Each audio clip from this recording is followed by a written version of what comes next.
Les crypto bros versus les hedge funds versus la constitution d'une part, Apple qui annonce des kits de réparation totalement incroyables d'autre part, et toute la suite de l'ActuTech, c'est dans le Rendez-vous Tech tout de suite.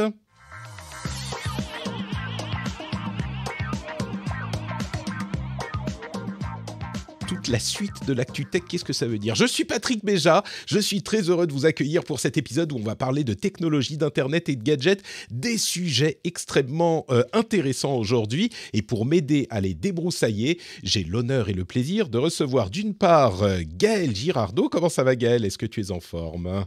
Salut Patrick, bah écoute, très en forme, tu nous donnes tellement d'énergie là, on peut Et être en oui, forme. c'est ce qu'il faut, tu sais, c'est ce que je raconte parfois dans mes EMA, mes FAQ ou mes petites confidences avec les auditeurs. Avant le début de l'émission, je suis à peu près comme ça. Bonjour, comment ça va ? Et puis, quand l'émission commence, c'est yeah, l'énergie qui nous est amenée par Le Matin. Et Le Matin est sponsorisé par Pascal Forgette qui nous vient du Canada. Il est quelle heure là ? Il est 6 heures du matin, c'est ça de ton Il côté, est 6 Pascal ? heures du matin, il fait moins 3 degrés et ton énergie, celle de Gaël combinée, font que je suis peu vêtu, la fenêtre ouverte et j'ai chaud comme c'est pas possible. C'est le miracle du Rendez-vous Tech. Écoute, il fait -1 ici en Finlande, donc on n'est pas si quand loin. même. Pas si loin. Ouais, il a neigé cette nuit, on s'est levé et c'était tout blanc dehors. Évidemment, mon fils était hyper content. Il a dit « Ah, de la neige, on va pouvoir faire des boules de neige et des bonhommes de neige. » Tout ça, c'est des choses que je connaissais pas quand j'étais à Paris. Lui, il grandit avec ça. Il grandit aussi avec des histoires de crypto qui vont faire peut-être son quotidien, ou peut-être que tout sera effondré dans pas si longtemps. Il grandira aussi dans un monde où Apple fournit des kits de réparation aux particuliers. C'est invraisemblable. On va en parler dans une seconde. Avant ça, je voudrais remercier Emmanuel Estevez, Hugo, Costorm, Olivier Le Petit, Ludo L, Gilles et Dreamy Kage, en plus du producteur de cet épisode, Derek Herbe. Merci à vous tous qui soutenez l'émission sur patreon.com/rdvtech. C'est grâce à vous que l'émission existe et je vous suis extrêmement reconnaissant. Pour les infos de la semaine, j'ai mis les crypto bros qui achètent la Constitution, mais pas vraiment, finalement, ils se font coiffer au poteau par l'institutionnalisme en la personnalité des hedge fund managers comme Ken Griffin. Et il y a aussi l'annonce des kits de réparation Apple, qui sont tous les deux des sujets hyper intéressants. Je me demandais par lequel on va commencer. Vous savez quoi ? On va commencer par la controverse, le combat, l'adversité, parce que dès qu'on parle de crypto ou de DAO ou de NFT, ça illicite chez l'audience et chez les auditeurs des réactions extrêmement...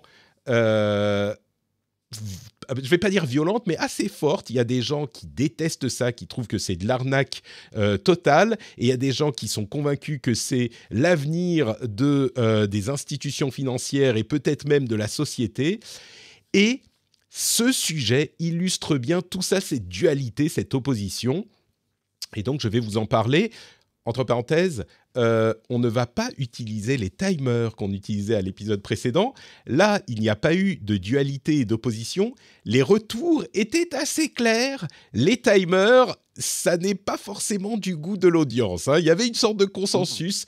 Pour une fois, pour ceux qui s'en souviennent pas, on a testé, c'était rigolo, dans l'épisode précédent, de faire des timers pour mes explications et pour les débats qui suivaient mes explications sur les différents sujets.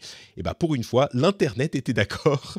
C'est pas à reproduire. Personne n'a aimé. Et c'est rigolo parce que j'avais des retours de certaines personnes dont j'avais l'impression qu'elles me disaient « Patrick, tu parles souvent trop, il faut laisser un petit peu plus de temps, il faut que tu parles un petit peu moins, etc. » Et les retours que j'ai eus suite à cette histoire de timer, c'était au contraire, mais non, on est là pour t'écouter, on est là pour que tu expliques. Et c'est vrai que je fais souvent ça dans mes explications dans mes discours qui sont trop longs et qui prennent trop de place et qui laissent peu de place aux autres, je m'en excuse par avance. Il y a beaucoup d'explications. Et donc, c'est encore une fois le fait que peut-être que écouter ceux qui parlent le plus fort, c'est pas toujours une bonne idée. Mais donc, l'Internet s'est mis d'accord, les timers, c'est pas une bonne idée. Donc, au revoir les timers, en tout cas avec les petites cloches audibles. Et on revient à Patrick qui parle trop. On a un petit jingle pour ça en préparation aussi. Mais donc, on va faire l'explication sur ce truc auquel vous n'avez rien compris. Qu'est-ce que c'est que cette histoire de Crypto Bros versus hedge funds versus la Constitution ? J'explique. Il y a quelques jours de ça, la maison de vente aux enchères Sotheby's a mis en vente une copie de la Constitution américaine. C'est une copie imprimée, mais d'origine, qui est l'une des, je crois, 13 copies existantes qui avaient été donc annoncées comme étant mises en vente dans les semaines qui venaient.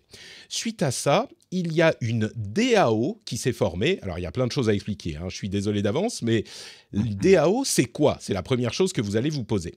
Eh bien, une DAO, c'est une Decentralized Autonomous Organization, dont on avait déjà parlé il y a quelques semaines dans l'émission. C'est un principe vraiment intéressant d'organisation codée dans une blockchain. En gros, ça peut servir à faire à peu près n'importe quoi dans la blockchain de manière publique, ouverte. Ça a ses désavantages aussi, on ne va pas rentrer dans les détails tout de suite, mais en gros, ça peut être une association, une société, ce genre de choses dans la blockchain, en tout cas en théorie. Eh bien, il y a une DAO qui s'est formée pour acheter cette constitution. Il s'appelait, de manière assez appropriée, Constitution DAO.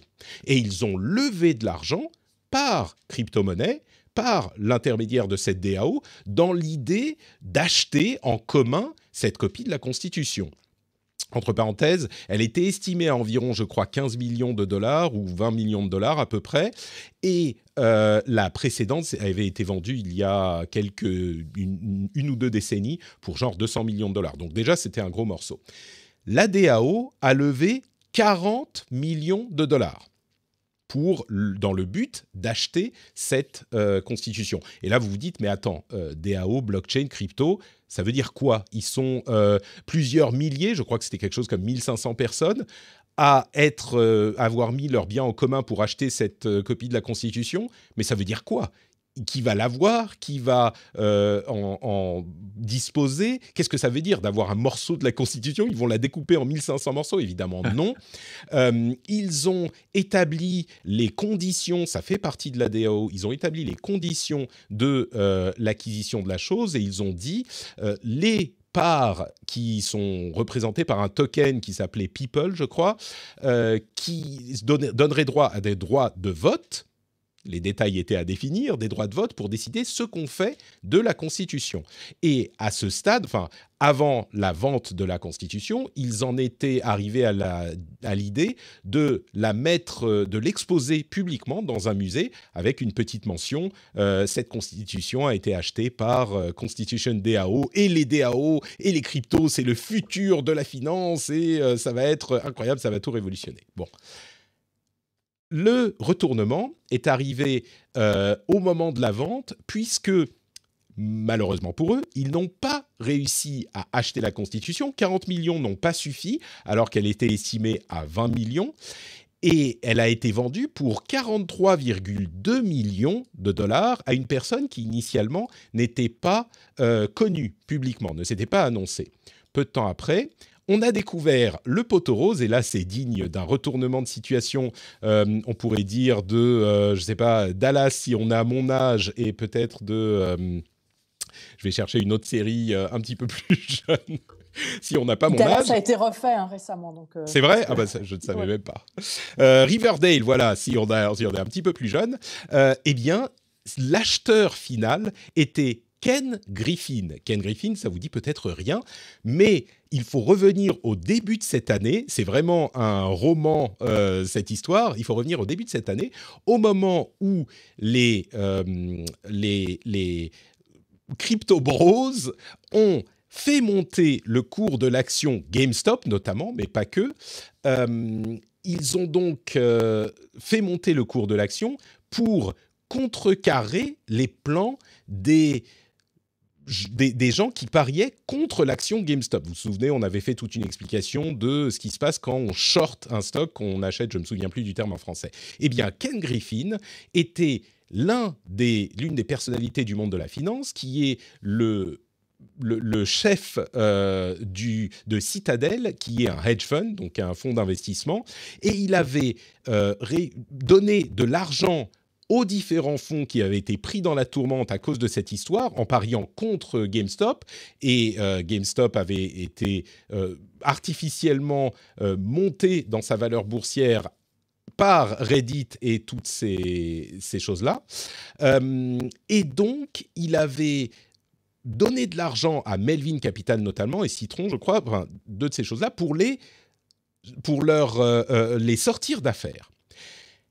Et donc, il était devenu l'ennemi public numéro 1 de Reddit et de la communauté des crypto-monnaies et du monde de la crypto. Eh bien, c'est lui qui, secrètement, a acheté la Constitution pour 3 millions de dollars de plus que ce qu'avait levé Constitution DAO, les coiffant au poteau, et du coup, leur, entre guillemets, volant la Constitution. C'est pas fini, ça continue. Je vais vous expliquer ça dans une seconde. Alors, j'ai mis pause sur l'enregistrement. Vous me dites que ça grésille. Est-ce que vous entendez que ça grésille de votre côté, Pascal et Gaël? J'entends un grésillement, en effet. J'entends légèrement, un craquement. Un Ouais. grésillement. Alors moi, j'avais ok. fermé mon micro, donc a priori, ça vient pas de chez moi. Je peux aussi fermer le mien. C'est très léger, mais alors d'où est-ce que ça vient? Je ferme mon micro, Patrick. Non, si non, tu non, veux tenter je pense pas que ça soit de chez vous, parce que moi, j'ai pas de grésillement de mon côté. Donc, attendez, je vais essayer un truc. J'espère que ça va pas tout casser. On va essayer. Bougez pas. Ah, alors, est-ce que là, ça grésille toujours? Je parle un peu. Vous me dites si ça va semble beaucoup tout mieux. casser. C'est mieux, ouais. C'est mieux, d'accord. Ok, bon, bah, j'espère que ça ne sera pas... revenu. Ah, Ouais, c'est c'est revenu. revenu. Damned. Bon, alors, qu'est-ce qui se passe? Moi, chez moi, ça pose pas de soucis de ce côté-là. Attendez, je vais débrancher et rebrancher, bougez pas.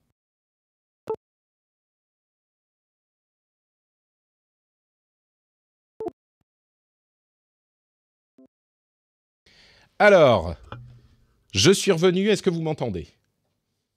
Très bien. Oui. Vous m'entendez, très bien. Est-ce que ça grésille toujours? Non. Toujours, Ça ça ne grésille semble plus. C'est comme souvent sur l'USB, il faut débrancher et rebrancher pour que ça fonctionne. Là, c'est mieux. Est-ce qu'il y a encore un petit peu? Vous pouvez me dire, vous pouvez je vais même écouter ici. J'ai l'impression que ça grésille pas. Moi, j'écoute là en direct. Ah si, ça grésille un petit peu. Ok. Est-ce que c'est là, un moi, problème j'entends de... Ça semble réglé, on touche plus. Bon pour le moment. Ok. Moi, j'entends plus. De grésillement. D'accord. Ok. Bon, bah très bien. Je me demande si c'est pas par hasard que je sature un tout petit peu avec le micro. J'ai trop d'enthousiasme, je parle trop fort. Non, c'est bien. Ok. Très bien. Alors, on touche plus à rien. On y retourne. Du coup, on recommence à enregistrer. Du coup, Fanny, il y aura 2 fichiers.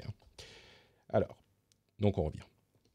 Et donc, petit problème de grésillement réglé. Vous ne l'avez pas entendu dans le podcast, mais il y en avait un dans le live. Donc, vous savez qu'on est en live tous les mardis midi à midi sur Twitch. Donc, bref, tout est réglé de ce côté. Ce que avec quoi je voulais conclure sur cette histoire, c'est que suite à ça, le Constitution DAO est passé des rêves de grandeur et de combat contre l'institutionnalisation de la finance et des hedge funds et d'avoir réussi quasiment l'impossible au cauchemar. Bon, j'exagère un petit peu, mais tout de même, parce que une fois qu'il n'avait pas réussi à acheter la Constitution, c'était un petit peu compliqué pour passer à ce qu'il y avait après, et parce que personne ne savait ce qu'il y avait après. Et notamment, l'un des gros problèmes dans cette histoire, c'est les gas fees. Est-ce que vous savez ce que c'est les gas fees dans le monde des cryptos? C'est les frais de vente, transfert, achat, etc. de crypto. Ils ont basé, comme la plupart de ces tokens, ils utilisaient le réseau Ethereum et ils ont acheté en Ether. Le problème, c'est que la plupart des utilisateurs, en moyenne, visiblement, ils avaient acheté environ 200 ou 300 $ de crypto pour participer à cette chose-là. Et les gas fees, les frais, peuvent être vraiment élevés. En fonction de la congestion du réseau Ethereum, ça peut monter très très haut. On ne parle pas de quelques cents ou quelques dollars même. Ça peut communément monter à 50, 70 dollars, voire plus haut. Ça peut monter à plusieurs centaines de dollars les frais pour conclure une transaction. C'est une chose que peu de gens savent, et quand on parle de centaines de milliers de dollars de transfert, c'est pas très grave. Mais quand on achète un morceau de constitution à 200 dollars, eh ben, pour mettre son argent, il faut payer 75 dollars. Si on attend parfois, au bout de quelques minutes, quelques heures, ça peut redescendre à quelques dollars. Hein. Mais on peut payer 70 dollars, 100 dollars, 150 dollars pour mettre l'argent, et ensuite pour le ressortir, possiblement payer autant. Et du coup, beaucoup de gens ont perdu beaucoup d'argent, ou potentiellement vont perdre beaucoup d'argent s'ils sortent leur argent maintenant. Enfin, beaucoup d'argent. Disons que l'argent qu'ils ont contribué risque d'être perdu, si c'est une petite somme. En plus de ça, je vais vous passer tout le drama sur ce qu'ils vont faire de cet argent, et le fait que le token People a été, pendant un moment, était censé être supprimé, remplacé par We the People, un autre token. Mais bon, enfin bref. Tout ça, peu importe. Mais voilà l'aventure de Constitution DAO. Je suis curieux de savoir comment vous interprétez toute cette histoire. Pascal, à ton avis, Constitution DAO, c'est un succès quand même s'ils se sont plantés, ou c'est une vaste blague? Je te donne des choix un peu binaires hein, quand même. Mais, je pencherai du côté blague parce que ça a démarré comme une blague sur Twitter tout d'abord. Donc la blague a pris vie et a gonflé, est devenue une vraie tentative d'acheter la Constitution. Moi, ma grande question, c'est sur le défi d'acheter un bien physique en groupe qui, comme tu le disais, l'emporte chez lui ensuite. Est-ce que c'est au pourcentage de sa contribution? Qui va payer pour le stockage, l'entretien, les assurances? Parce qu'ensuite, ça devient une responsabilité de conserver ce document historique. On ne peut pas simplement c'est pas un frais unique. Il faut ensuite assurer la gestion. Est-ce que les donateurs vont continuer d'offrir? Ce que je vois, par exemple, c'est que ça pourrait être quelque chose d'intéressant pour les levées de fonds pour des œuvres de charité, des causes. Si, avec la blockchain, on peut s'assurer que quelqu'un fait quelque chose, on lui remet les fonds, ça pourrait engager des personnes à faire des actes intéressants pour, je ne sais pas moi, dépolluer ou sauver des animaux en difficulté ou quelque chose comme ça. Je ne sais pas si... Je ne sais pas si on a besoin de la blockchain pour ça. Exactement, tout à fait, tout à fait. Sauf que ça pourrait être une condition automatisée avec un contrat intelligent, ce concept un peu ésotérique. Disons que c'est plus public que d'autres types d'organisations, c'est sûr. Sur la question de qui s'en occupe après, effectivement, c'est une grande question parce que ça a commencé, comme tu le disais, un petit peu comme une blague, ça s'est organisé, ça s'est emballé. Ils ont quand même levé 40 millions de dollars. Mais s'ils l'avaient acheté, c'est pas juste. Je suis sûr qu'ils auraient pu, en le louant, tu vois, ça aurait été possible une fois que tu as un objet qui a cette valeur historique et comment dire, c'est un élément important de l'histoire américaine. Bon bah, tu peux en sortir de l'argent. Mais il faut que quelqu'un se dise, bah ok, moi je vais m'y coller parce que c'est exactement, c'est un boulot quoi. Et quand quelque chose est déresponsabilisé, quand quelque chose est comme ça très ouvert, il faut que quelqu'un prenne une responsabilité, il faut qu'il y ait un vote éventuellement. Et la chose qui peut toujours arriver, c'est que des trolls décident de faire quelque chose, on met le feu à cette constitution, et si la majorité des gens qui participent décident que c'est ça qu'il faut faire, ça peut se produire.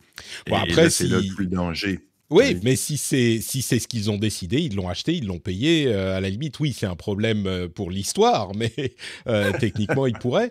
Ceci dit, les conditions étaient inscrites dans la DAO. Hein. Ils avaient dit, on va le rendre public, le prêter à différents musées, il devrait être visible publiquement. Donc, ils avaient quand même décidé des règles de base, même si les détails n'étaient pas établis, de l'utilisation du document. Gaël, qu'est-ce que tu penses, toi, de cette histoire? Ça te fait rire? Ça t'inquiète? Ça t'inspire peut-être? Il y a peut-être quelque chose de positif à voir là-dedans? Déjà, juste, je vais rejoindre Pascal, effectivement, sur les dérives potentielles. À partir du moment où c'est décentralisé, il y a une déresponsabilisation et effectivement, Mmh. on prend l'exemple, ils veulent le brûler, ça a moins d'impact quand tu as mis 200 $ et tu dis: «Ouais, moi, je suis prêt à participer à 200 $ pour brûler la Constitution». Quand tu mets 43 millions à toi tout seul, évidemment, tu as plus une responsabilité, donc tu le ferais peut-être pas. Donc Mhm. effectivement, le fait que ça soit décentralisé déresponsabilise et te permet de faire des choses qui ont des dérives que tu n'aurais pas si tu es tout seul. Surtout que si tu es tout seul, on sait qui tu es, on sait 43 millions qui a mis 43 millions. Quand tu as 1 500 personnes, tu vas pas aller chercher les 1 500 personnes. Donc cette déresponsabilisation est importante. En revanche, effectivement, c'est parti d'une blague. En tout cas, ce que je trouve intéressant, c'est qu'ils ont pas réussi, donc c'est plutôt intéressant qu'ils aient pas réussi, mais au moins ça permet de soulever les questions et de se dire: «OK, on voit que ça pourrait arriver». Ça met ça, je dirais, sur la discussion publique, de savoir, du coup, maintenant tout le monde commence à en parler, tout le monde commence à y réfléchir, tout le monde commence à se poser les questions, sur ça parce que ça devient, réel, en fait, les cryptomonnaies qui peuvent acheter des biens physiques comme ça. Donc je trouve ça, en tout cas, très intéressant et passionnant à discuter. On pourrait en discuter pendant des heures sur les dérives, les bienfaits, effectivement sur des levées de fonds, se dire: «C'est pour ça que je pense que les fonds d'investissement n'ont pas forcément envie que ça arrive, hein, parce que, Mmh. ça On en parle potentiellement, c'est la beaucoup, fin hein. pour eux, hein. On C'est en la parle fin pour eux beaucoup des si on levées arrive de fonds, là-dessus, bien sûr. effectivement, ouais. Mmh. Effectivement et ce type de groupes peuvent être, des nouveaux leveurs de fonds pour des entreprises. Alors Pascal parlait effectivement de peut-être d'associations, mais ça peut même être des entreprises, qui ont du mal à lever de l'argent de manière générale parce que les fonds leur font pas confiance et là, il y a peut-être, une possibilité, une ouverture, pour d'autres, start-up, lever des fonds en crypto. Effectivement, ça commence à se faire et je pense que pour les fonds d'investissement, ça doit leur faire peur. D'où cette petite guéguerre Ouais. à 43 millions quand même, hein, 43 millions la guerre, le petit pari, Ouais, clairement. mais c'est intéressant, ouais. C'est Ça un ouvre le débat. truc. C'est ça qui est le plus intéressant parce qu'on peut se focaliser vraiment en fonction de l'angle qu'on veut prendre sur l'idée que ils sont plantés et maintenant c'est la Bérésina et personne peut. Enfin, on peut sortir notre argent, mais on n'avait pas compris que on n'avait pas acheté une part de la propriété de la Constitution, mais seulement des droits de vote. Et en plus, ils changent les tokens et machin. On peut le voir comme ça et se dire vraiment, c'est les choses c'est la débâcle maintenant que ça n'a pas fonctionné. Mais on peut aussi voir les choses de l'autre côté et se dire ils ont presque réussi. Rendez-vous compte, ils ont levé en quelques semaines 40 millions de dollars. Alors oui, on aurait pu dire, ils auraient pu faire un GoFundMe et puis passer par un compte en banque. Mais là, ils en ont pas vraiment eu besoin. Ils ont tout fait de manière décentralisée et c'est une possibilité qui n'existait pas exactement de cette manière avant. Je vais faire un petit parallèle pour faire un autre parallèle.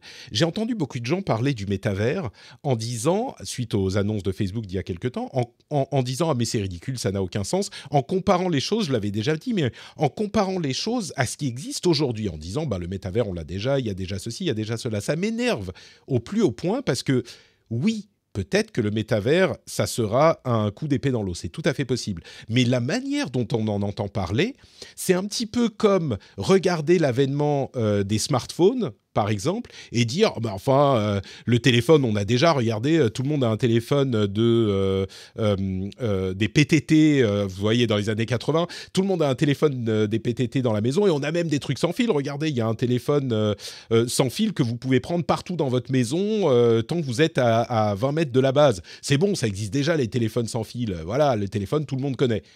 C'est un manque de vision, un manque de compréhension de ce qu'est possiblement le métavers, qui est presque criminel quand on l'entend dans des analyses. Ça ne veut pas dire que ça va réussir le métavers ou que ça sera intéressant, mais il faut bien comprendre de quoi on parle. Là, c'est un petit peu la même chose, j'ai l'impression. Il y a beaucoup de gens qui se concentrent sur les échecs de ce genre d'initiative et qui ne prennent pas en compte les choses différentes que ça fait ou que ça peut permettre.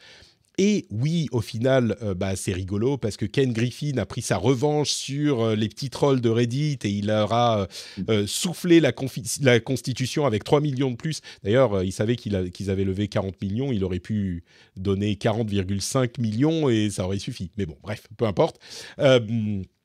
C'est rigolo, mais ce que permet ces types d'organisations-là, même si c'est dangereux, même si c'est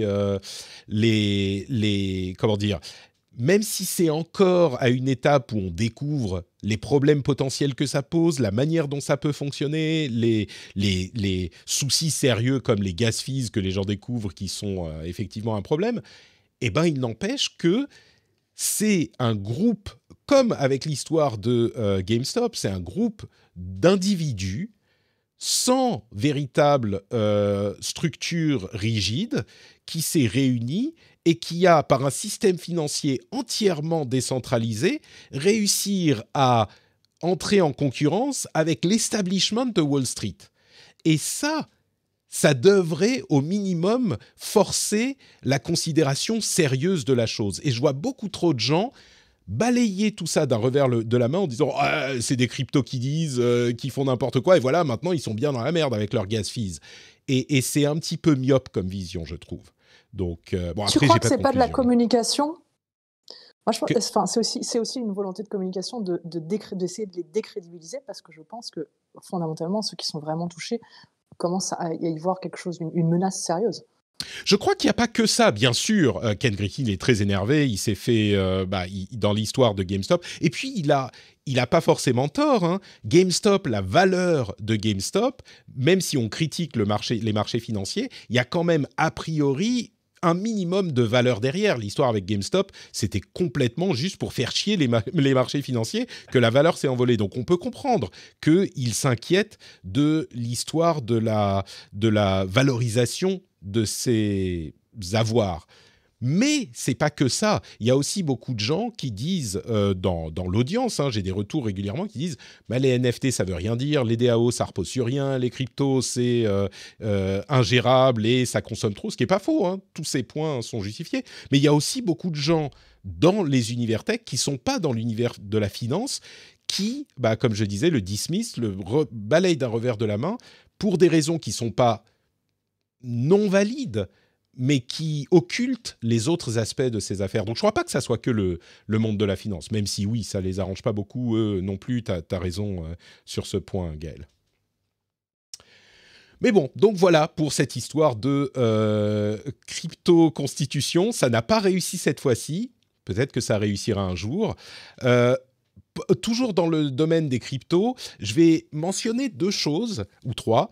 D'abord, il y a un artiste qui a créé le NFT Bay. C'est un site où on peut télécharger tous les NFT du monde, toutes les images en NFT du monde.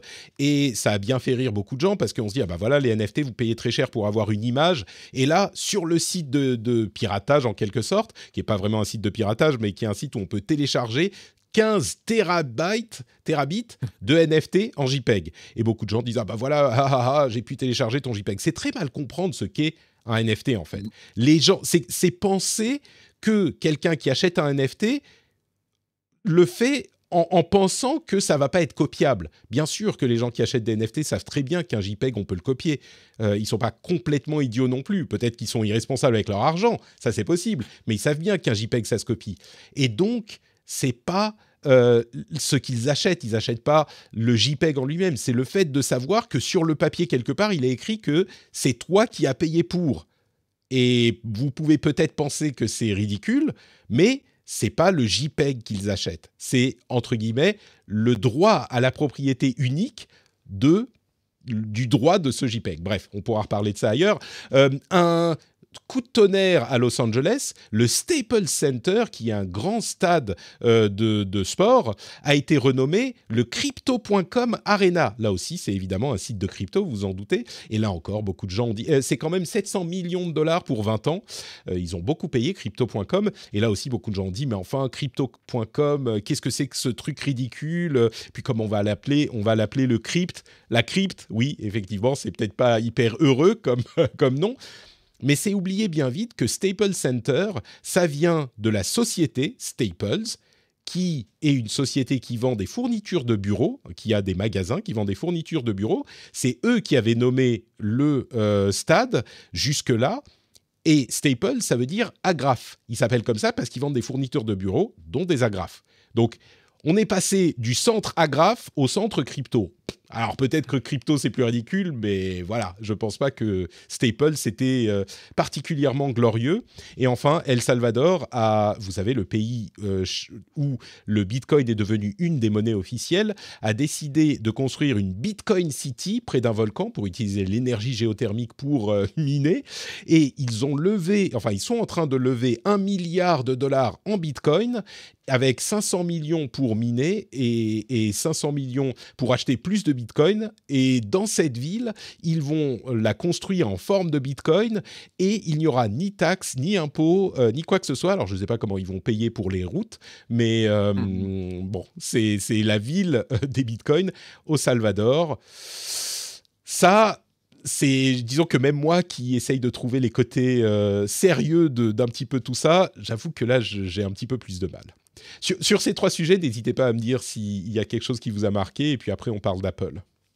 Moi, pour le plan du El Salvador, c'est un plan digne de James Bond. Ouais, faire de la crypto-monnaie avec un volcan, j'entends le tan. Ça me semble un peu farfelu. On est d'accord. Parlons un peu d'Apple, tiens. Il y a pas si longtemps que ça, Apple se battait fermement contre la possibilité de réparer ses appareils, et en particulier les iPhones. Vous savez qu'ils sont très difficiles à réparer, beaucoup de pièces sont souvent collées, très fragiles, et même au niveau logiciel, ils ont fait marche arrière généralement, mais il y avait des blocages qui étaient mis en place. Si on changeait certaines parties de l'appareil avec des pièces qui n'étaient pas officiellement vendues par Apple, eh ben, ça pouvait bloquer certaines fonctionnalités pour des questions de sécurité selon eux, et possiblement on pourrait arguer du fait que c'est effectivement le cas, mais c'était aussi bien pratique pour préserver leur monopole sur ces affaires-là. Eh bien, ils ont fait marche arrière sur ça depuis un moment, mais la grosse annonce de la semaine dernière, c'est le fait qu'ils vont désormais vendre des kits de réparation pour les iPhones, alors uniquement pour les iPhone 12 et 13 aujourd'hui. Ça va être étendu au Mac l'année prochaine. Je crois que c'est uniquement aux US aujourd'hui, mais ça va s'étendre dans le reste du monde, on n'en doute pas, relativement vite. Et donc, c'est un changement, un retournement de situation complet, parce que l'impossibilité de réparer les appareils Apple en particulier, mais la tech en général, est une source de débats interminaux sur le droit à la propriété, la durabilité des appareils, parce que si on ne peut pas les réparer, on en achète un nouveau, on jette l'ancien à la poubelle, ou de préférence on le recycle, mais en tout cas ça fait peut-être changer d'appareil à un moment où on aurait pu simplement changer la batterie ou l'écran et continuer à utiliser l'ancien. Ça coûtait très cher parce que c'était plus difficile.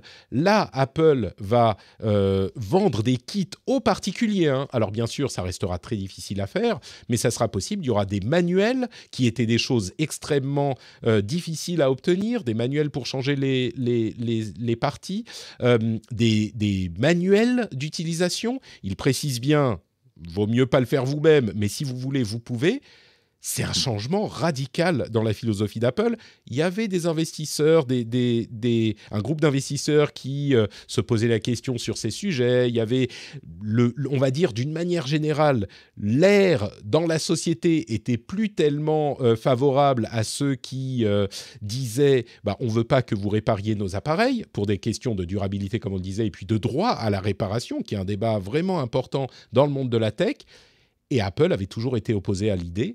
Et là, tout à coup, d'un instant à l'autre, ils changent d'attitude du tout au tout. Ils font un 180 degrés et ils vont vendre des kits. Très inattendu quand même, cette histoire. Pascal, je t'entendais hocher de la tête au début du sujet. Écoute, j'ai tombé de ma chaise quand j'ai vu la nouvelle, le communiqué d'Apple. Grande question, est-ce que Apple va être de bonne foi dans cette manœuvre-là? Est-ce que les pièces vont être à un prix raisonnable? C'est évident que si les pièces Apple officielles coûtent très très cher, ça pourrait être peu avantageux de faire une réparation, écologique et tout, mais pas très avantageux pour le consommateur. Est-ce que Apple, et c'est ça que j'espère, va lancer des téléphones qui sont conçus pour être réparés, donc sans pièces collées, peut-être avec des vis, inspirés peut-être du Fairphone? Et il ne faut pas oublier qu'Apple était sous la pression des régulateurs pour justement là, mettre quelque chose de plus recyclable pour la durabilité, pour spécialement l'Union européenne, pour les contraintes qu'ils ont pour s'assurer que le iPhone pouvait être réparé facilement. Donc, il y avait beaucoup de pression à Apple. Donc, le revirement est complètement inattendu. Mais dans un monde où tout le monde est... où on s'en va vers le mieux, c'est une bonne nouvelle. Gaël, est-ce que tu penses qu'Apple va vendre ses appareils, enfin ses kits de réparation à des prix raisonnables? Est-ce que tu crois au Père Noël, Gaël? Est-ce que tu crois? Bien sûr. Et il habite pas à côté de chez toi d'ailleurs, le Père Noël, Tout il me à fait, semblait. juste quelques kilomètres au nord, exactement. Non, bah, il risque de vendre des kits de réparation différents d'un modèle à l'autre et qui soient pas compatibles entre un iPad, un iPhone et un. Ça c'est sûr, chacun aura sa version. Mais Mhm. non, enfin, après, ils vont dans le bon sens, donc on va pas taper dessus. C'est plutôt une bonne nouvelle. Et puis moi, je vais lancer ma chaîne tuto, c'est la réparation d'Apple. Non, ça va se lancer, ça, du coup. Il va y avoir plein de Mais chaînes tuto. Mais tu plaisantes, mais je pense qu'effectivement, ça va Bah si. donner naissance à un écosystème vraiment viable euh, qui permettra... Alors évidemment, tout le monde ne va pas se mettre à réparer son téléphone parce que, bon, tu disais, Pascal, j'espère qu'ils vont faire des téléphones plus facilement réparables. Ça, c'est l'étape 2 du Père Noël. Mhm. Oh, C'est tout à les fait, c'est de petits aliens, quoi. Hein. l'optimisme. Ouais. Ouais. Mais par contre, ce que suggère Gaël, des chaînes qui expliquent comment ça fonctionne, comment réparer, des personnes qui vont du coup réparer pour leurs amis, pour leur famille, pourquoi Mhm. pas les téléphones, ça peut tout à fait exister. Enfin, ça ouvre des possibilités qui jusqu'à maintenant étaient complètement fermées. Et on parle d'Apple, mais ils ont pris un petit peu à revers toute l'industrie parce que, à ma connaissance, personne ne fait ça. Ils se sont tous, en fait, dirigés dans la direction qu'Apple a initiée, hein, avec des appareils moins réparables, moins ouvrables, les batteries plus interchangeables, les trucs collés de partout pour avoir des trucs plus fins, etc. Mais ils ont tous fait ça aussi, et aujourd'hui, personne n'offre de possibilité de réparer facilement, enfin, même pas facilement, mais de réparer tout court ces appareils de manière autorisée. Et donc, c'est vraiment un coup qui peut-être va initier quelque chose dans l'industrie, parce que tout à coup, de là qu'Apple était le pire des élèves, parce que leurs téléphones sont tellement difficiles à réparer, et ben tout à coup, ils deviennent le meilleur élève. Et c'est genre, bah voilà, on peut vous vendre. Alors, ça dépend des prix, encore une fois, hein, mais Ben, tout à coup, ils deviennent le meilleur élève.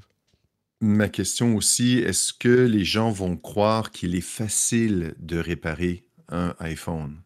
Et je crois que ce n'est pas... Ça prend un bon doigté, ça prend un minimum de... On est Donc, si d'accord. beaucoup de gens achètent les pièces, essaient de réparer, ils vont peut-être faire plus de dégâts réparer un écran peut se retrouver en un cauchemar où notre téléphone est complètement détruit. Alors, il y a C'est peut-être ça sûr. aussi qu'il va falloir bien informer le public. Si... Et d'ailleurs, Apple le mentionne, avant de se procurer le kit, il faut s'assurer d'être capable de faire la réparation. C'est ça. Mais je crois, tu sais, que quand on parle du droit à la réparation, the right to repair, qui est un gros sujet de société, en particulier aux Mhm. États-Unis, parce qu'ils vont un peu loin, mais en Europe aussi, comme tu le signalais, Pascal, on parle pas, on ne dit pas que n'importe qui, que tous les appareils doivent être conçus pour avoir la possibilité que n'importe qui puisse les réparer, même sans connaissance. Ce qu'on dit, c'est qu'on veut avoir le droit et la possibilité, si on s'y connaît, un petit peu comme dans cette culture du montage de PC, de l'ouverture des systèmes informatiques, des systèmes, des écosystèmes comme les ordinateurs personnels, de pouvoir mettre les mains dans le cambouis si on en a envie. Et dans beaucoup d'appareils, c'était pas possible, soit parce que légalement c'était pas permis, même. On parle beaucoup des tracteurs aux États-Unis. John Deere est une marque de tracteurs qui interdit le fait de changer des pièces ou de rentrer dans le système du tracteur, parce qu'ils réservent ça, alors pour plein de raisons, mais ils réservent ça à leurs revendeurs, etc. C'est le cas dans les voitures aussi aujourd'hui, de plus en plus, et toutes ces choses-là. Et la question du droit à la réparabilité est une question de la propriété de l'appareil. Il faut qu'on ait le droit de le faire si on veut mettre les mains dans le cambouis, comme je le disais. Et c'est ça, en fait, c'est là qu'Apple ouvre la porte, je pense. Et c'est là que c'est important. Évidemment que notre grand-père qui a du mal à utiliser une application sur son téléphone, il va pas tout à coup se mettre à utiliser des ventouses d'accroche sur le téléphone et le truc pour réchauffer la colle pour pouvoir décoller avec la spatule qui passe sous l'écran. Non, clairement, c'est... Tu sais quoi, je suis pas d'accord. C'est vrai ? Au contraire, je pense que c'est les générations d'avant qui savent plus parce qu'on a eu l'habitude peut-être. D'ouvrir des ordinateurs et qui sont peut-être plus manuels. Ils vont peut-être pas utiliser l'application, mais c'est peut-être eux qui vont réparer les iPhones de leurs petits-enfants. C'est pas c'est vrai. Tu vois ? Ouais, t'as pas tort. Après, je pense que Apple initie quelque chose qui est plutôt malin et qui est plutôt visionnaire. Je pense qu'ils ont très bien compris que les nouvelles générations, nos enfants, ils sont clairement dans de la consommation raisonnée. Ils sont à fond dans l'écologie et dans le recyclage et la réparation de ces appareils en fait partie. Et je pense que s'ils ne vont pas vers là, ils vont perdre toutes ces générations, ces jeunes générations de moins de 20 ans, de moins de 25 ans, qui, eux, sont vraiment très... Enfin, en tout cas, moi, je le vois, mais ils sont très... ils sont à fond là-dedans, quoi. Et c'est bien. Peut-être qu'il y aura effectivement, après une génération perdue pour la réparation, les jeunes générations qui y reviendront. Et je trouve que c'est cool cette idée de se dire, je peux ouvrir mon appareil, je peux voir ce qu'il y a dedans, je peux changer l'écran si je veux, je peux... Bon, évidemment, ça va pas être un truc à customiser, un iPhone, mais au moins comprendre comment ça marche, c'est plutôt cool. Donc, vraiment... c'est une décision assez magique de la part d'Apple parce que, comme je le disais, du plus mauvais élève, ils deviennent le meilleur élève d'un coup. C'est marketingment parlant, c'est hyper malin parce qu'en plus, comme on l'a dit, oui, il y a des gens peut-être de certaines générations ou de certaines sensibilités qui vont s'y intéresser. Mais je pense que la plupart des gens, ils vont se dire « Non, c'est bon, attends, ça coûte trop cher, j'ai pas le temps, j'ai d'autres choses à faire. » Au pire, on l'amène chez un réparateur et il y avait déjà un programme de certification pour les réparateurs. Donc, ça va pas leur coûter grand-chose. Et en plus, ça écarte, là, d'un revers de la main, des menaces, entre guillemets, de législation qui commençaient peut-être à leur faire peur. Donc, comme toujours, Apple, c'est des malins. Un truc important qu'il faut ajouter avant d'avancer dans les sujets tech, c'est la question du moment. Est-ce que vous préférez avoir... Écoutez-moi bien, parce que c'est important. Il y a des sujets sérieux parfois qu'il faut aborder et qu'il faut savoir comment traiter avec tact, avec délicatesse, mais pour lesquels les réponses sont essentielles pour certaines personnes. Comme moi, par exemple. Est-ce que vous préférez avoir 10 cafés dans la semaine et 0 Patrick dans votre podcast ? Ou alors 9 cafés et puis un podcast de Patrick qui arrive le mardi après-midi ? Ça, c'est une question importante, messieurs, dames. Et à la réponse que vous allez donner, s'associe le choix, en fait, de soutenir ou non le Rendez-vous Tech sur Patreon. Parce que si vous vous dites, tu sais quoi ? Mon 10e café, il est vraiment important et même si ça veut dire que j'ai pas mon podcast de Patrick, c'est pas grave, je prends mon 10e café. Eh bien, très bien, pas grave, vous écoutez le Rendez-vous Tech sans payer quoi que ce soit, aucun souci. Mais si vous vous dites, ouais, pour un café, si je pouvais avoir un podcast de Patrick à la place d'un café ou si j'avais ce choix, je choisirais le podcast. Et bien là, je vous dirais... Peut-être penser que pour le prix de ce café, vous pourriez devenir patriote. Qu'est-ce que ça fait d'être patriote ? D'une part, ça fait plaisir à vous et à moi. Donc, je crois que tout le monde y gagne. Et en plus, ça fait plaisir à ceux qui écoutent le podcast sans être patriotes. Donc, ça fait plaisir vraiment à tout le monde. Je crois même que d'une certaine manière, par osmose de mélange des esprits, même ceux qui n'écoutent pas le podcast, ça leur fait plaisir. Donc, vraiment, ça fait plaisir à tout le monde quand vous devenez patriote. Mais en plus de ça, ça vous donne droit à plein de petits bonus comme les émissions sans pub, même sans ce petit morceau de sponsor au milieu. Vous pouvez encore écouter le podcast public si vous souhaitez quand même avoir ces morceaux d'anthologie de marketing. Vous avez aussi donc 0 pub dans l'émission. Vous avez les timecodes pour pouvoir sauter à la partie qui vous intéresse. Vous avez les contenus bonus, les éditos dans lesquels je pouvais passer un petit peu derrière le micro et je vous explique comment se passe ma vie professionnelle, un petit peu personnelle parfois. Bref, tout ça en plus du fait de se dire le podcast existe grâce à moi et c'est une satisfaction et un bonheur pour tout le monde. Donc, si vous préférez 9 cafés et un podcast, c'est la chose à faire, patreon.com/rdvtech. Le lien est dans les notes de l'émission. Merci à tous ceux qui soutiennent déjà l'émission. Est-ce que vous êtes prêts à rentrer dans le métavers par les mains ? Je sens que je vous fais peur. Ça, c'est une drôle de question, ça. Toucher le métavers. Meta, donc anciennement Facebook, a annoncé travailler sur un gant qui vous fait sentir les choses que vous touchez en réalité virtuelle ou réalité augmentée. C'est un système vraiment intéressant qui est en fait un gant avec des petites capsules pleines d'air qui peuvent se gonfler ou se vider, et quand elles se gonflent, ça va mettre une pression sur vos doigts, différentes parties de votre main, qui reproduit réellement la... Yoda dit depuis que je suis patriote, mes cheveux repoussent. Alors, c'est pas garanti scientifiquement, mais clairement, chez certains, ça s'est produit. Donc, vous pouvez pas savoir quel bénéfice ça va vous apporter. Faites-le et puis vous verrez. Bref, les gants haptiques de Meta sont vraiment intéressants. Avec ce système de capsules qui se gonflent d'air, ça reproduit de manière assez fidèle, selon les journalistes qui l'ont testé, la sensation de toucher.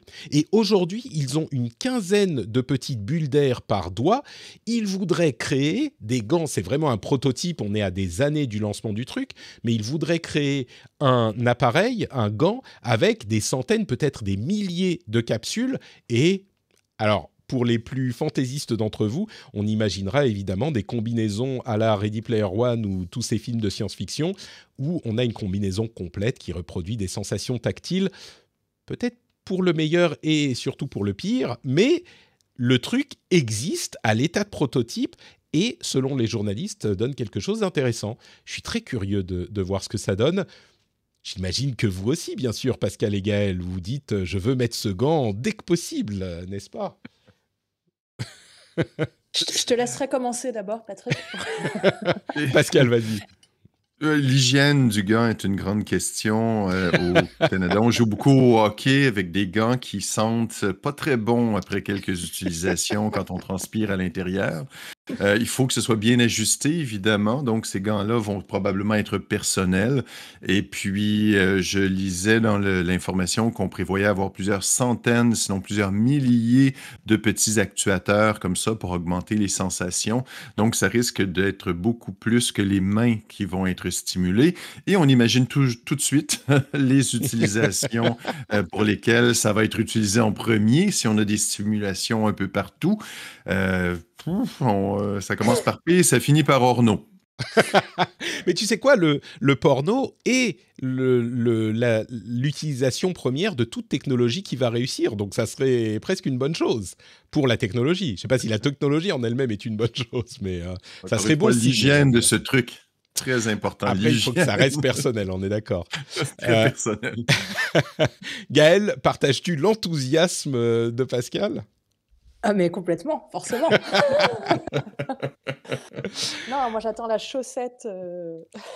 Ah, les massages de pieds, c'est ça. Bah, bien sûr, bah, mais oui, complètement. Évidemment. Ouais. Cette sensation de marcher dans des champs de blé. Attends, merveilleux. Ah, avec dans oui. le sable.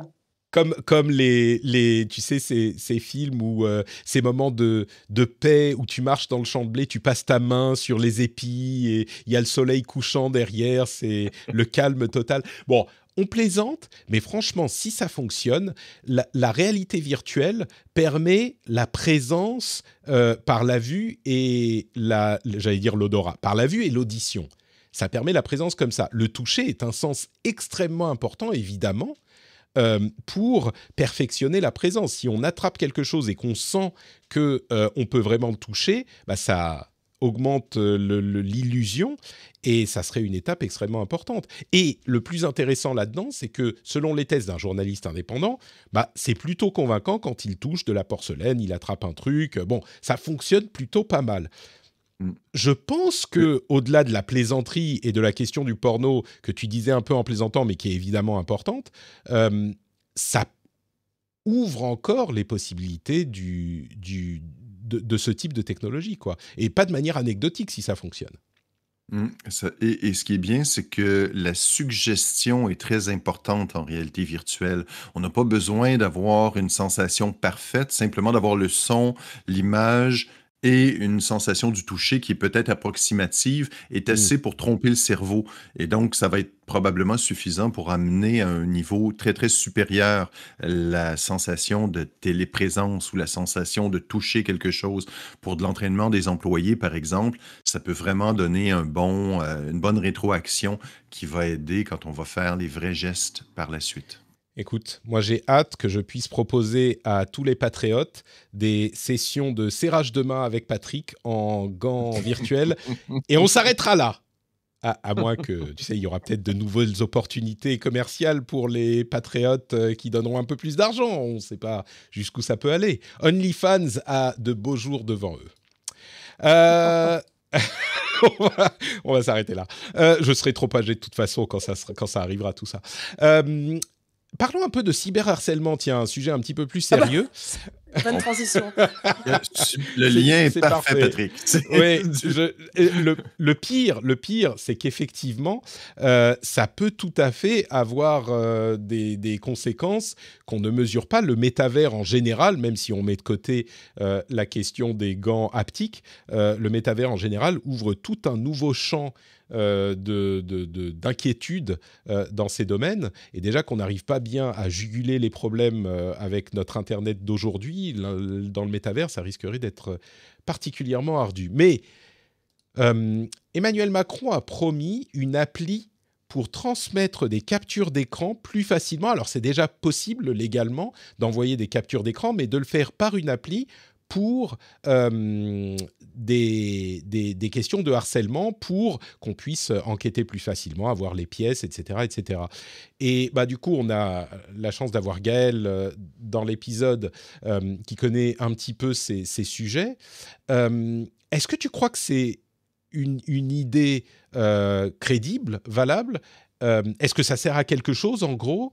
Ou est-ce qu'une app pour envoyer des captures d'écran, alors on ne sait pas très bien à qui encore, mais il y a des autorités qui s'occupent de ces choses-là, il y a un numéro de téléphone aujourd'hui qui existe pour ça. Est-ce que ça peut vraiment avoir une utilité d'avoir une application pour envoyer les captures d'écran ? Ou c'est un petit peu gadget, à ton avis, Gaël ? Écoute, l'idée de dire qu'il faut faire quelque chose, c'est déjà un pas, c'est bien. Effectivement, une appli qui envoie des captures d'écran, je pense que des captures d'écran, un téléphone le fait très bien tout seul. Après, si ça facilite de savoir à qui il faut l'envoyer, je pense que c'est ça la vraie question. C'est une fois que tu as tes éléments, c'est pas tellement l'envoi de la capture d'écran, c'est à qui tu l'envoies. Qu'est-ce que tu en fais ? Et c'est surtout les conseils qu'on peut te donner. Et finalement, c'est au-delà de l'appli et au-delà de l'envoi de la capture d'écran, c'est tout ce qui va autour. C'est tout l'accompagnement, c'est tout le suivi, c'est tout éventuellement le lien. Je ne sais pas du tout comment elle va être faite, hein, mais tout le lien qu'il peut y avoir peut-être entre des parents, des enfants, peut-être des alertes auprès d'adultes pour des enfants qui ne savent pas à qui s'adresser et qui n'ont pas envie d'en parler avec leurs parents. Donc, il y a plein de choses qui peuvent être très intéressantes. Après, là, en tant que tel, la façon dont ça a été annoncé, une appli qui envoie des captures d'écran, bon, j'avoue que ça ne fait pas rêver comme ça. Mais c'est un petit qu'il y a peu plein d'autres choses derrière. Bah, le truc auquel ça me fait penser, enfin, il existe déjà un numéro de téléphone qui est le 3018 quand on a des problèmes de harcèlement qu'on peut appeler. Oui. C'est un Mais petit les peu la enfants même chose, n'appellent finalement. pas. Non, Ouais, non, les enfants n'appellent pas. Les enfants d'accord. détestent parler. Les enfants, déjà, ils ont besoin éventuellement d'un chat. Mmh, Ils ont besoin de rester anonymes. La voix, pour eux, c'est encore trop. Ils auront pas. Et on le voit, hein, ils appellent très peu ce genre de numéro. C'est plutôt les gens autour qui vont appeler, mais l'enfant mmh. lui-même n'appelle pas. Donc, effectivement, il faut trouver une solution. Effectivement, passer par des chats, passer par une application. Ils ont l'habitude de passer justement par des applications. Donc ça, c'est plutôt intelligent parce que c'est des choses qui est plus facile, enfin qui leur parle plus. Si c'est comme ça qu'elle est conçue, hein, après, encore une fois, je ne sais pas du tout comment Alors, on ne elle sait va pas être très bien conçue. hein, Je ce pense qu'il en a qu'eux-mêmes ne le dit. savent pas, mais C'est ça. C'est donc une direction qu'il a donnée en disant bah, on va passer par une app c'est pour ça. A envoyer priori, il y a les une captures, commission mais qui va être mise en place. Pour être honnête, là, il y a le salon de l'éducation qui va avoir lieu à Paris pendant 3 jours. J'imagine que Monsieur Macron et Monsieur Blanquer vont passer sur les salons. En tout cas, c'est le bon moment pour aller discuter avec tous mmh, les acteurs de l'éducation et on en saura un petit peu plus. Et j'espère qu'on pourra, surtout, tous les acteurs qui font partie de ces sujets-là pourront participer et pourront être force de proposition et de conseil. C'est ce qu'on va évidemment porter à travers l'association EdTech France qui réunit tous les acteurs de l'éducation pour proposer, donner des idées, donner notre retour terrain et savoir comment on fait pour trouver des solutions les plus proches de la réalité des jeunes. mmh. Donc, ce qui est intéressant, c'est que tu dis oui, l'appli, pourquoi pas, envoyer des captures d'écran, pourquoi pas, mais presque la partie capture d'écran, ça a l'air d'être presque la partie congrue de ce que devrait faire l'appli. Passer par une appli, c'est plus naturel pour les enfants, quoi, à la base. Exactement. Mmh. Très bien, fort intéressant. Quelques petits sujets en plus tout de même.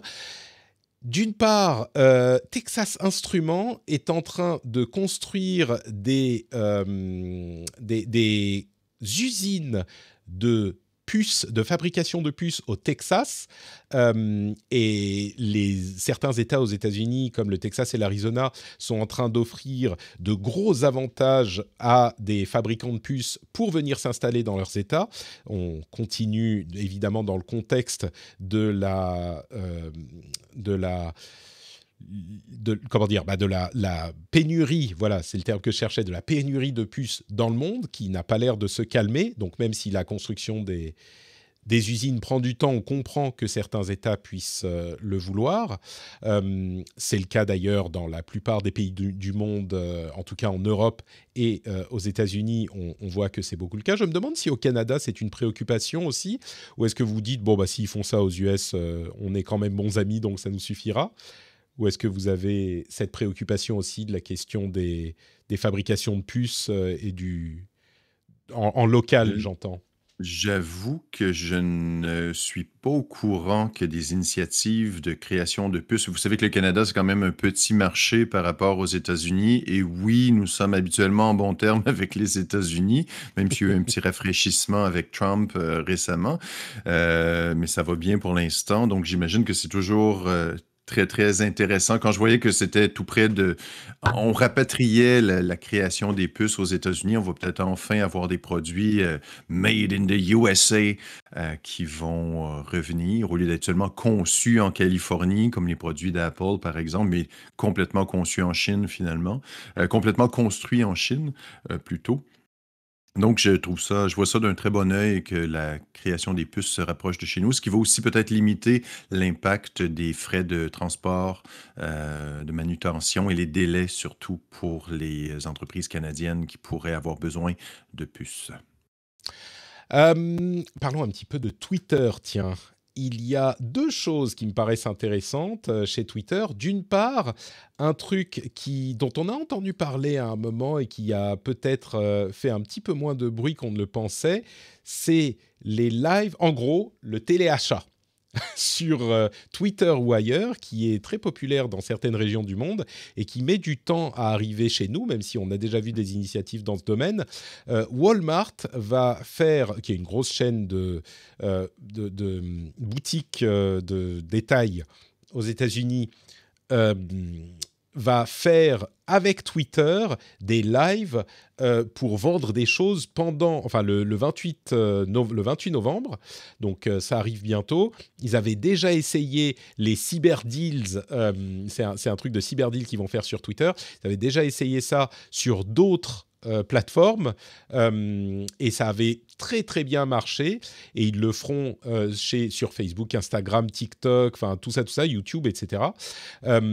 Et ils vont le faire aussi sur Twitter, donc dans l'instantanéité. Je pense que ça peut effectivement... C'était sur TikTok qu'ils l'avaient essayé. Ils avaient eu 7 fois plus de vues qu'ils ne l'avaient pensé. Et ça avait été ça avait connu un grand succès. Et à côté de ça, on a eu l'annonce que le S&P Standard & Poor's 500, donc le top des 500 sociétés les plus chères du marché aux États-Unis, le S&P 500 s'est associé à Twitter pour créer un index du sentiment Twitter des sociétés du Dow Jones, on va dire, en étudiant la manière dont les gens tweetent à propos de ces sociétés avec, vous savez, une sorte de petit hashtag avec le dollar qui est le cashtag, je crois que c'est comme ça que ça s'appelle, et qui vont donc avoir avec, en surveillant Twitter, en partenariat, un sentiment Twitter pour les grandes sociétés. Alors, à quoi ça va servir? C'est aux géants de Wall Street de nous le dire. Mais je trouve que ces deux initiatives sont assez intéressantes parce que ça montre que Twitter est en train d'essayer de faire des choses un petit peu différentes de ce qu'ils ont fait jusqu'à maintenant. Et en particulier, le live shopping sur Twitter, on a une vidéo qui est diffusée en direct et juste en dessous, le moyen simple d'acheter quelque chose en quelques clics, surtout si on a nos informations de paiement sur Twitter. Ça peut donner... Alors, des bonnes choses et peut-être des achats impulsifs un petit peu regrettés après. Mais je trouve l'idée intéressante, moi. À des heures tardives de la nuit, on va se retrouver à acheter des produits de beauté, des couvertures chauffantes et des trucs étranges. Exactement. Patrick, l'achat comme ça c'est quelque chose qui est énorme. Il y a une entreprise montréalaise qui s'appelle LiveScale qui ont des bureaux à Paris. J'ai eu l'occasion de les interviewer à quelques reprises. Et puis, il semble qu'en Asie, c'est la folie furieuse. C'est l'étape supérieure du téléachat combiné avec l'effet des influenceurs. Vous savez, les influenceurs qui donnent des conseils de maquillage et tout. Et là, non seulement on a des conseils de maquillage et des influenceurs qui sont jolis, sympathiques, belles et tout, et on peut acheter ce qu'ils utilisent, ce dont ils font la promotion instantanément. Il paraît que ça atteint des records de vente et d'impact. Donc, c'est un phénomène qui, moi aussi, je vois ça et je me dis jamais je ne vais passer ma soirée à regarder ça. Mais il semble qu'en Asie, c'est parti très, très fort et ça va immanquablement arriver ici. Et puis, comme c'est très divertissant, c'est comme formule, c'est ça, des achats impulsifs, quelques dollars par-ci, quelques dollars par-là, et puis... Tu rajoutes les gants, et puis après... Les gants, les gants de méta. Les gants à l'odeur étrange. C'est ça. Mais tu dis ça, Pascal, tu dis que ça serait pas forcément intéressant. Moi, je me demande si, par exemple, alors peut-être pas pour toi spécifiquement, Pascal, mais... Si moi, je lance un live et je me mets à parler des appareils, des accessoires sur mon PC que j'utilise et qui me sont très utiles. Je sais que Jérôme, notre ami de Nowtech, fait le Twitch achat où il parle justement de certains trucs qu'ils ont testés sur la chaîne ou d'appareils qu'ils utilisent. Si moi je te dis mon Stream Deck il est sympa, ma webcam c'est tel truc, j'utilise une interface audio Focusrite, ce genre de truc, ou mon micro c'est un HalePR 40, ça peut aussi, si ça touche spécifiquement, parce que c'est ça l'intérêt des influenceurs, c'est qu'ils vont parler de choses qui t'intéressent toi spécifiquement, que tu leur fais confiance et que donc tu vas suivre leur avis et qu'ils vont t'influencer. Et donc, si c'est des choses qui t'intéressent toi spécifiquement, peut-être que là, ça changerait de perspective par rapport effectivement à ce dont on entend parler. Et dans les succès en Asie, on parle beaucoup d'influenceuses beauté qui d'ailleurs vendent très bien parce qu'il y a plein de gens qui les suivent. Tu vois, c'est juste que c'est pas forcément le truc qui va t'intéresser toi spécifiquement. Oui. Gaël, tu serais prête, toi, à acheter un Stream Deck parce que je te dis qu'il est bien, ou à acheter tel produit de beauté d'une influenceuse? Tu as utilisé un terme qui est super important, qui est la confiance. Mmh. Donc effectivement, parce que j'aurais confiance, parce que je sais que tu es un grand expert sur le sujet, clairement oui, si j'en ai besoin, je sais que c'est à toi que je ferai confiance et que je l'achèterai. C'est là où c'est un Moi tout petit aussi. peu différent avec les Merci. Merci en tout cas. influenceurs. Qu'est-ce qu'il faut qu'on achète du coup? Tu nous dis Je ferai un heu, live sur Twitter, c'est pour ça. vous parler de tout ça. Mais les influenceurs, le problème, c'est que, ils ont pas forcément une véritable expertise diversifiée de plus en plus. Ils deviennent très généralistes et ce ne sont que des panneaux publicitaires. Ils ont à peine parfois utilisé ou essayé les produits dont ils parlent, et c'est là où ça devient plus gênant parce que du coup, le rapport de confiance n'est plus là et c'est C'est juste parce d'élite, que ouais. c'est des gens, comme disait Pascal, qui sont beaux, magnifiques, sympathiques, qui parlent très bien, mais qui finalement n'ont pas l'expertise et c'est là où il y a un problème. Écoute, je trouve que pour une partie de la description, ça correspondait bien à ce que je fais, beau, magnifique, effectivement. Donc, Non, je pense Patrick, qu'il y c'est a le quelque côté chose à faire. crédible qu'on t'attribuait. Damned! OK. Le Pardon. reste n'importe peu. Ce qui est important, c'est ta Ah, crédibilité. toi, Mise t'avais les là-dessus. 2, t'avais les 2 en même temps, OK, Patrick, c'est pour ça. très bien, merci. On essaye de se rattraper aux branches comme on peut. La dernière chose dont je voudrais parler, c'est, ça revient un petit peu tous les ans, tous les quelques années. Il y a quelqu'un qui va écumer les listes de mots de passe qui ont leaké, qui ont été hackés chez différents fournisseurs de services divers, qui vont faire des méga listes et qui vont les compiler en faisant des listes des mots de passe les plus populaires.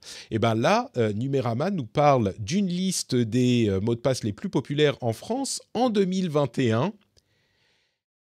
Et bien vous savez quoi? C'est vraiment toujours pas très beau. Le mot de passe le plus populaire n'a pas changé. C'est toujours 1, 2, 3, 4, 5, 6. Le mot de passe, le deuxième mot de passe le plus populaire, 1, 2, 3, 4, 5, 6, 7, 8, 9. Alors attention, hein, on est monté à 7, 8, 9. Pour trouver à partir d'un hash ce genre de mot de passe, il faut aujourd'hui à des outils spécialisés, genre 1 seconde à peu près, pour retrouver votre mot de passe. Hein. Ça continue comme ça dans la liste. On Azerty, en parle du 1, 2, numéro 3, 4, 10 ou pas? 5. Du numéro 10. Vas-y. Marseille. Est-ce que les Pourquoi Marseillais Marseille? vraiment Alors vraiment, Marseille. un mot de passe? c'est vraiment étrange parce que il y a des trucs. Alors il y a des chiffres, il y a Azerty, il y a des prénoms. Tiffany, j'imagine que c'est les gens qui mettent le nom de leur enfant et que Tiffany est populaire ou je sais pas. Il y a Loulou. Ah, Moi j'appelle beaucoup mon fils Loulou. Je vous rassure, mon mot de passe c'est pas Loulou. Mais Marseille. Alors là, Marseille. Soleil en position 13, Password, évidemment, position 16, Chouchou, Nicolas, 1, etc., etc. Bon, voilà, Je suis content de voir Soleil parce qu'au Québec, un mot de passe étrangement qui est utilisé souvent, c'est 1, 2, 3 Soleil. Ah oui? Et je me suis toujours demandé d'où ça venait. Eh ben, 1, 2, 3 Soleil, c'est le jeu auquel on joue quand on est enfant, tu sais. Ah, ben oui. Ben voilà, c'est ça. Parce Voilà. que tu vois, on dit Voilà. aux gens 1, 2, 3, 4, 5, 6, ça va pas. Donc ils disent OK, 1, 2, 3 Soleil, très bien. Voilà. Ou Soleil 1, 2, 3. C'est l'autre version. Oui, parce que c'est Donc, beaucoup plus compliqué. Ce qui oui. est intéressant, c'est que les mots de passe sont en fait souvent craqués par des bibliothèques de mots de passe dans lesquelles figurent bien sûr les mots de passe les plus utilisés. En fait, c'est une question de tous les mots de passe qu'on va tester quand on a un hash. Donc, on code le mot de la même manière. On ne réussit pas à trouver le mot de passe immédiatement. On ne peut pas le lire. Mais par contre, on a le hash, le code résultant après chiffrement. Et donc, on essaye un mot de passe, on le chiffre de la même manière et on voit si ça correspond au code. Et bien sûr, on ne peut pas faire l'opération dans l'autre sens, mais on a des bibliothèques de mots de passe immenses et on peut tous les tester à des vitesses hallucinantes parce que les ordinateurs aujourd'hui peuvent le faire très très vite.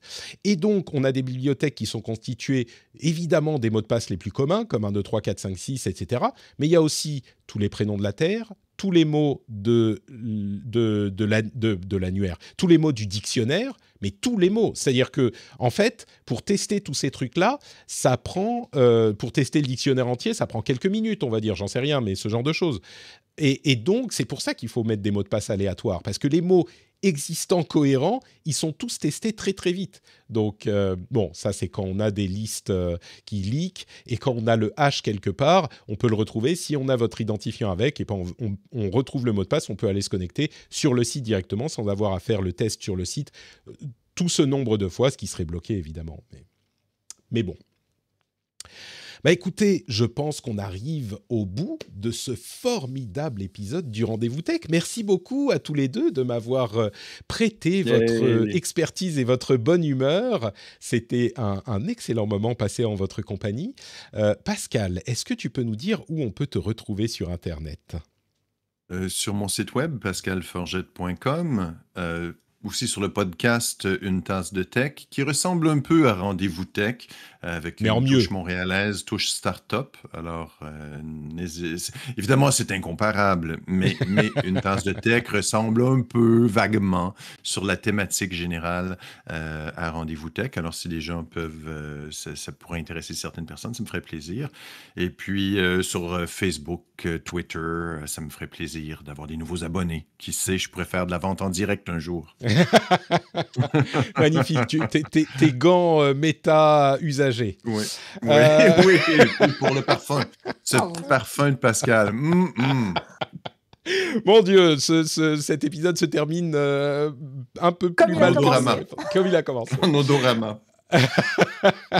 Oui, c'est un sens qui manque encore malgré les tentatives au cours des années, et c'est peut-être pas plus mal. Gaël, où peut-on te retrouver sur Internet ? Dis-nous tout. Écoute, sur tous les réseaux sociaux, Insta, Twitter, Facebook, plutôt sur le nom de la société qui est Cood, cood.fr. Donc, c'est par là qu'on me retrouve et c'est moi qui suis derrière. Donc, n'hésitez pas à nous suivre, surtout si en plus, vous avez des problèmes de cyberharcèlement avec vos enfants. On en parle beaucoup. Donc, n'hésitez pas. Voilà. Et puis, sinon, GM Girardot, c'est mon Twitter, mais je suis plutôt derrière cood.fr. Voilà. Plutôt derrière Cood, très bien, cood.fr, merci à toi. Pour ma part, c'est notepatrick.com pour retrouver tous les liens vers tout ce que je fais, que ce soit mes réseaux sociaux, Twitter, Facebook, Instagram, mais aussi le Discord où on passe de très bons moments tous ensemble à discuter de toute la tech, du jeu vidéo et de plein d'autres choses aussi. Donc le lien vers le Discord est sur notepatrick.com. Vous avez aussi le lien vers le Twitch où on est tous les mardis midi pour le rendez-vous tech, les jeudis midi pour le rendez-vous jeu. Et bien sûr, patreon.com/rdvtech pour soutenir l'émission. Vous vous souvenez de la question, c'est 10 cafés et pas de Patrick ou 9 cafés et un Patrick ? Il y a des gens qui disent 10 cafés et 10 Patrick. C'est possible aussi, mais c'est pas obligatoire. Mais si vous estimez que Patrick, dans vos oreilles pendant une petite heure, vaut bien le prix d'un café, patreon.com/rdvtech. Je vous remercie tous et toutes de participer au soutien de l'émission. Patreon.com/rdvtech. Merci à tous et à toutes. On vous fait de grosses bises et on se retrouve la semaine prochaine. Ciao, ciao.